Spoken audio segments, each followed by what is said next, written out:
Good morning, students. This is a class for BA Part 2 English Literature students, and we will be studying Ode to West Wind today, a poem, an ode by P.B. Shelley. This poem is one of the most remarkable odes of Shelley. It's a masterpiece, you can say. If we talk about the form of the poetry, ode is actually a lyrical poem, often in the form of an address, exalted in its tone, and encomiastic. Encomiastic means when you appreciate, when you admire your subject, that tone is encomiastic tone. So the poem Ode is encomiastic in its tone, and it has a typical stanzaic form. Actually, ode is derived from Greek literature. Pindar was the poet who particularly started writing odes. Uh, Mostly, he wrote his odes in praise of the Olympic winners, and they were actually performances.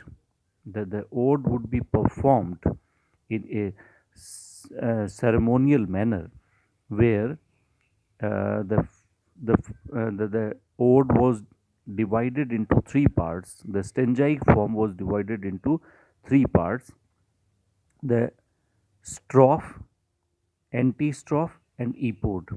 Actually, these are dance moves. When you dance and move towards right side of the stage, the stanza that you recite is called strophe.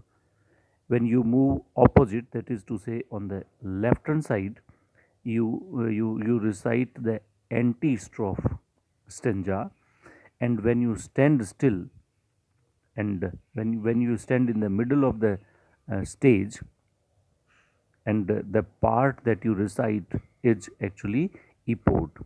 So strophe, antistrophe, and epode, this stanzaic triad is the typical stanzaic form of an ode. Westwind was inspired by the powerful autumnal wind that Shelley experienced when he lived near Florence in Italy. The poem is actually in the form of a prayer. Any prayer has three constituents: a deity or a god or goddess to whom the prayer is made, then the worshipper or the devotee, the person who makes the prayer, and the prayer. The deity or the god or the supernatural being here is the west wind. The devotee is the poet himself, and the prayer is for the extraordinary power that west wind has. uh, the poet wants to get that power. The poet wants, the poet seeks this extraordinary power of west wind, not for a personal gain, but to quicken a new birth for the mankind. Actually, the poet is distraught with the decadence of mankind, and he wants a new birth for the mankind on the earth. The first stanza is taken up with the effect of the west wind as a destroyer and the preserver on the earth. The second stanza describes the violent commotion in the sky and the action of the wind in collecting the vast quantity of vapors for the autumnal rain. The third stanza traces the sudden convulsion done by the west wind upon the level surface of the ocean and its effect upon the sea blooms on the bottom of the sea. Thus, we see the poet has tried to give you an idea that west wind has, the autumnal wind has an effect on not only earth and sky, but even in the at the bottom of the ocean also. So ocean, earth and sky, all the three uh, uh, all the three are affected by the autumnal power, autumnal winds power. The In the fourth stanza, the poet addresses a prayer to the uncontrollable wind to lift him from the thorns of life, where he lies bleeding. Uh, Actually, in the fourth stanza, the poet talks about his own personal agony and the sufferings that he has found in this world because of his idealism. And in the last stanza, he implores, he makes a prayer to the tameless wind to become his spirit and blow the clarion of his prophecy. He wants to make a prediction to the world, to kindle, to bring forth a new birth in the dark and despairing world. This prayer is for poetic inspiration, and it's not seeking any personal kind of strength, but he is actually seeking the poetic strength for the good of mankind. So, in this manner, we see the poem is in the form of a prayer, and we will read the poem now. Let us read the first stanza. And in the first stanza, the poet talks about the power of west wind on uh, on the earth.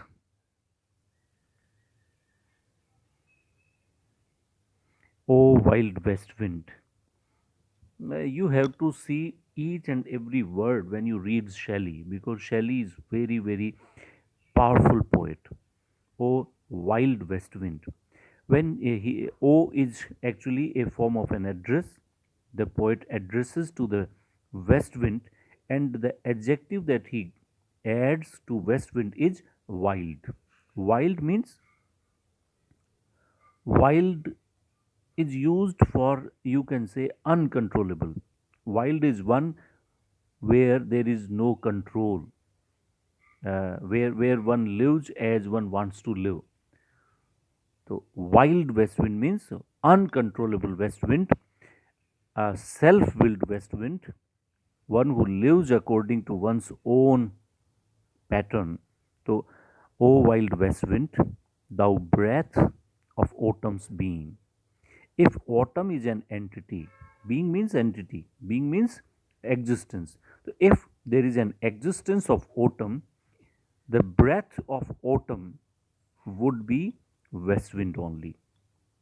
Thou means you, Old English form, thou from whose unseen presence, the wind is not visible, from whose unseen presence the dead leaves, the leaves dead means dead leaves are driven, they are taken away, they are carried away. And how they are taken away? Like is simile.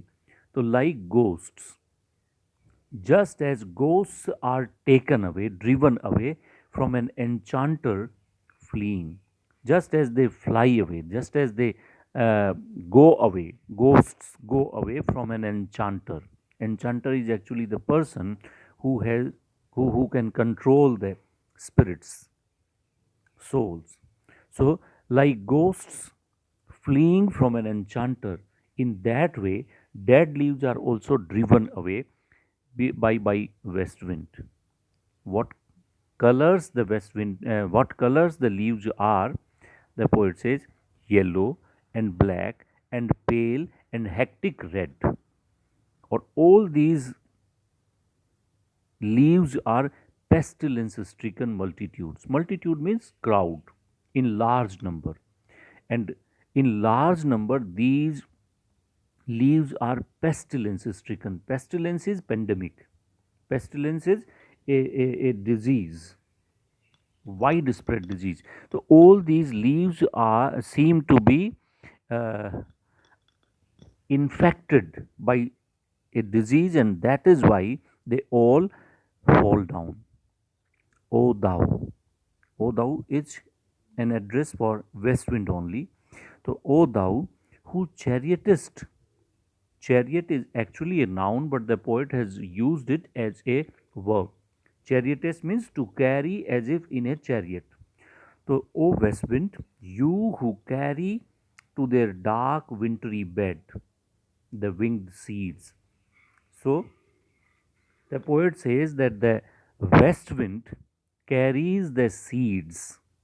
The leaves are carried away and the seeds are taken care of.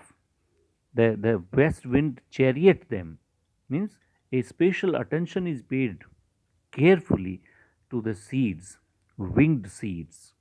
The seeds get wings by the wind when they accompany the west wind. So the winged seeds are taken to their wintry bed, dark wintry bed. Winter is about to approach, and in winter there is always a snowfall in England. And there, when they are put under the earth, the seeds are put under the earth, they live in hibernation. वो अंदर चले जाके where they lie cold and low, where they means the seeds, the winged seeds lie cold and low, each like a corpse. Corpse is dead body, each like a corpse within its grave. Just as the corpses are put into graves in the same manner, for a certain time being, the seeds are also engraved. कब तक? Until thine azure sister of spring, until your sister. Azure is actually sky blue color. When the sky will be clear, it will become blue once again. Then thine means your azure sister of the spring. In the spring season is called a sister to autumn season. When your azure sister, when the sky will be clear and blue, then and the spring season shall blow her clarion. When spring season blow her clarion, clarion is actually the instrument, musical instrument that is used to declare the arrival of some great person, like a king. So when the king enters, clarion is played to announce its entry. So the spring season shall blow her clarion over the dreaming earth. The earth is sleeping because of the winter season, because everything is frozen. So, just to awaken the earth, the spring season blows her clarion, means arouses the sleeping earth from the wintry dream and fill. मैं brackets के बाद वाली line पढ़ता हूँ. Fill with living hues and odors. And spring season, what will do? What will the spring season do? Spring season will fill with living hues. Hue means colors. Odor means smells, perfumes, incense. So, spring season shall fill with living hues and odors, plain and hill, all over the ground, plains, plainland, and hills. Everywhere there will be flowers, beautiful flowers of different colors, and they will shed uh, fragrances. Now I read the parenthesis part within the brackets, driving sweet birds like flocks to flee feed in air. What will the spring season do? It will drive the sweet birds. The birds have come in spring season, so sweet birds will be driven like flocks, like simile. So birds are compared with the flocks. Flocks means cattle. So just as cattle come out to feed, in the same manner the sweet birds will come out, means they will open up in the air. So this will be the effect of spring season, that the flowers will bloom. And now we go to the last part of the page, wild spirit. He does not call the west wind a wind, he calls it a spirit now. Because there is something, you can say, a sensitive thing. What the poet has shown in the stanza, he has shown that autumn has a destroying quality. It destroys, it carries away all the dead leaves, but it is careful enough to preserve the seeds also. So it has a spirit. So he calls wild spirit, or uncontrollable spirit, which art means are, which are moving everywhere. You move everywhere, and we know everywhere, we have already talked everywhere, the poet wants to indicate, the poet hints that in his following stanzas he will be talking about the effect of west wind over earth, heaven, and hills. Underworlds, that is to say, under the ocean, on the earth, and in the sky, it is moving everywhere. So, destroyer and preserver. Now he makes it clear, destroyer, west wind is a destroyer, but it is a preserver also. It preserves the seeds. It not only destroys the dead leaves, it also preserves. Preserver. Here, oh, here. This is a request. Actually, the poet is trying to uh, draw attention of west wind, here, oh, here, as if the deity is west wind, and he is trying to draw the attention. He seeks the attention of this powerful entity, here, oh, here. We will do the poem up to this part only, and in the next part we will continue the second stanza. Thank you very much for listening patiently. This is one of the most important poems, and one of the most memorable poem. So if you have any problem or any doubt in the poem, you can call me, you can WhatsApp me your problems. Thank you very much. uh, Shelley is one of the most remarkable poets, friends.